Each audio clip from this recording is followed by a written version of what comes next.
Hi, my name is Jane Hokinson, and this is my Educational Leadership e-portfolio. First, I'd like to start off with the candidate information. In it, you will find my artifact folder. It is organized into standards, and in each standard, it is organized into components. It's color-coded for my organizational sake. District level are red. Elementary level activities are in green and secondary activities are in blue. My program completion timeline is in there. I'm right on track. Hopefully at the beginning of 2023, I will be certified as a building principal. My goals are also included in this area, and as well as my leadership philosophy. If you notice as you read it, I believe that I have a transformational leadership style that is strongly guided by a servant leadership approach. I value relationships. I value building relationships. And I believe once people know that I respect them, they will respect me. And that will lead to a strong foundation of building towards rigor, accountability, and then building leadership qualities in them as well. My plan of study was followed fairly closely. The only thing that I had to change was I did not take educational finance in the summer as I planned. I took it earlier this fall, and then I finished my practicum. I'm finishing it up right now. And also included in this area is my resume. I have completed 27 years of education, and I'm in my 28th year. Next, the activities that I participated in was 36 articles in my annotated bibliography. And as I went through, I truly feel, as Dr. Moody mentioned, that this is good preparation for taking the praxis test on answering questions and formulating an opinion of what I had in those questions.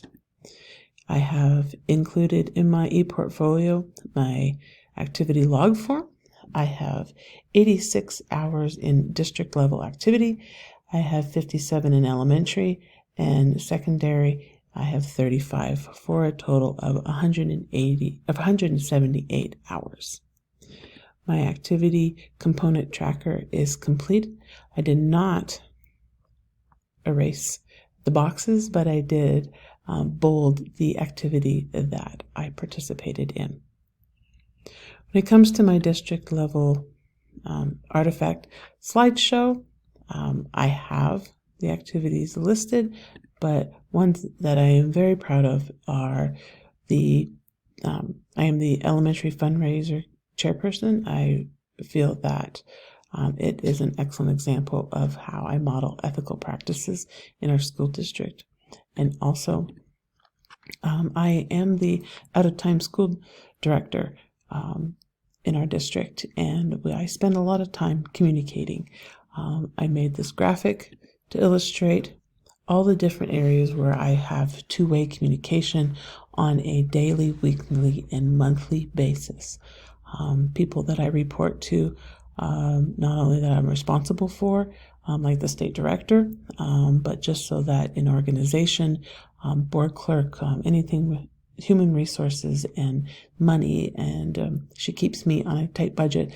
That's important. The school provides our after-school snack, and the jock route provides our transportation home for the kids who are out of town. So I do need to communicate with them and just know if there's any changes in programming. They are the first ones to know. I need to communicate with my staff. Teachers also. We need to know what's for homework or how we may assist students better. Principal and school counselor, just for SEL things that may come up, and also with principal,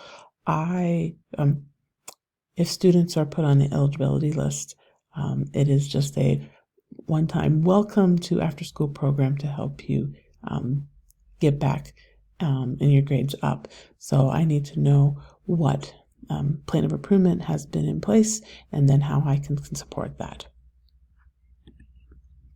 As we go on, in my elementary activities and artifacts, I am an elementary teacher. I do spend a lot of time in doing elementary things, which I found very interesting, that when time spent in activities, it is lower than my district level, but I believe my out of school time director of programming, that takes a lot of time, that encompasses so many different levels. But at an elementary activity, what I am the most proud of and I feel very passionate about is reflective practices after an observation. I do feel like I am a reflective practitioner. I never think that, oh, I'm the best at this, or I can do really good at this, and I don't need improvement in that. Oh no. I feel I'm humble enough to know that I always have room for improvement. I know after I finish this presentation, I'll feel like there's one more thing I could probably tweak in it. But reflective practice cycle found an illustration and then put it into a graphic, and felt that it is something that I do, but I felt though it needed to be definitely illustrated. And it was very interesting to go through, like, yeah, I do do those things, but definitely in the feelings and how it made me feel during it, and then an analysis, and then to have an action plan afterward, I think is always very important. And for an example, after an e-walkthrough, which administrators go through, and let me show you, it looks like this. They may come in for just a short amount of time, and they are looking at what is going on in the classroom, just a snapshot, and then they will make comments about it, and then we get it emailed to us. There's the E part of the walkthrough. And then so I put this template together to go, and each part of that circle, what would I write in those? And I really did like the action plan. The analysis probably makes the thinking go a little bit deeper. I feel as an administrator, it'd be something that I not just encourage new teachers to do, but any level of teacher, veteran included, of just how can we improve our practices in our classroom.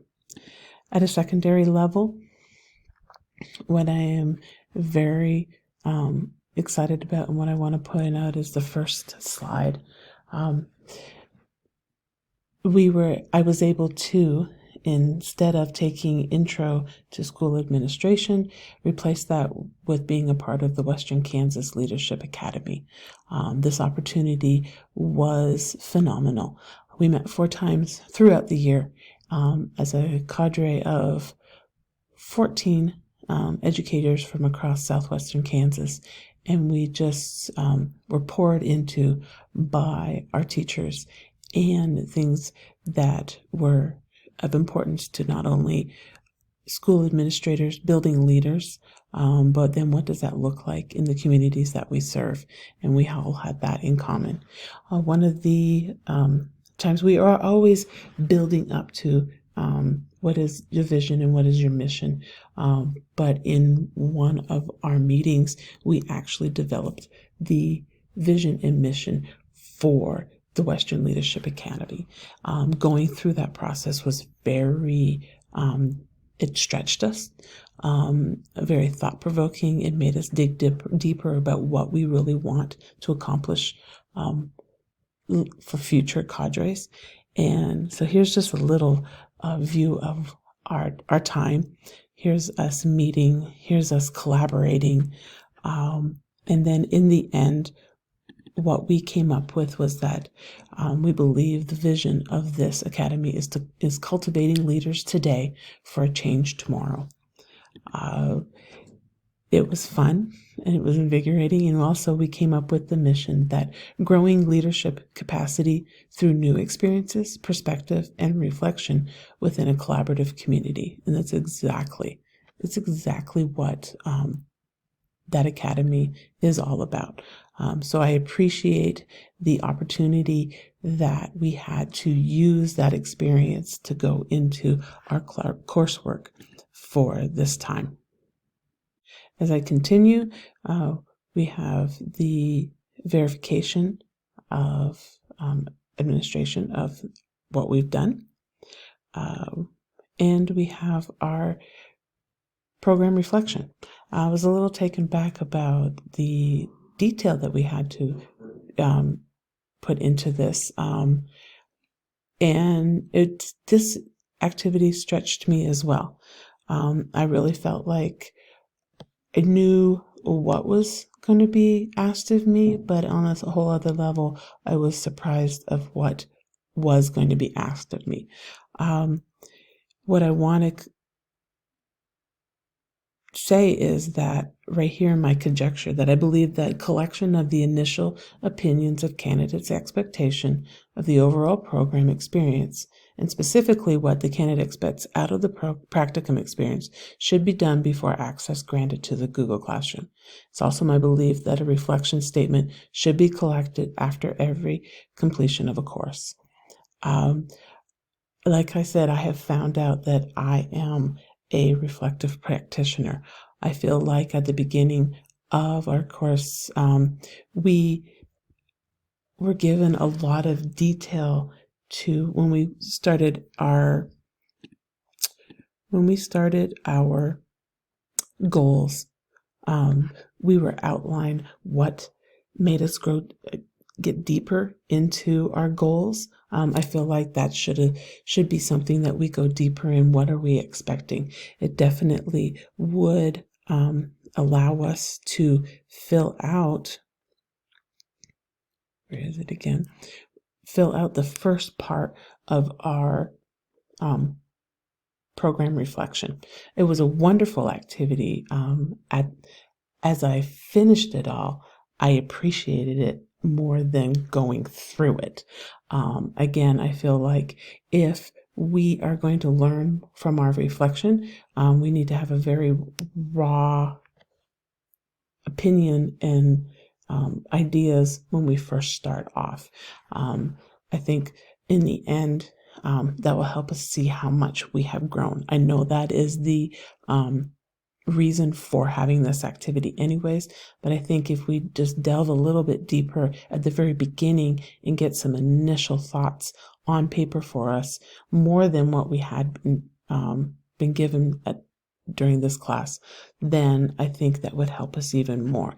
And again, just making an impact statement at every one of these classes would probably make these more genuine than trying to recollect at the very end about the impact of these classes.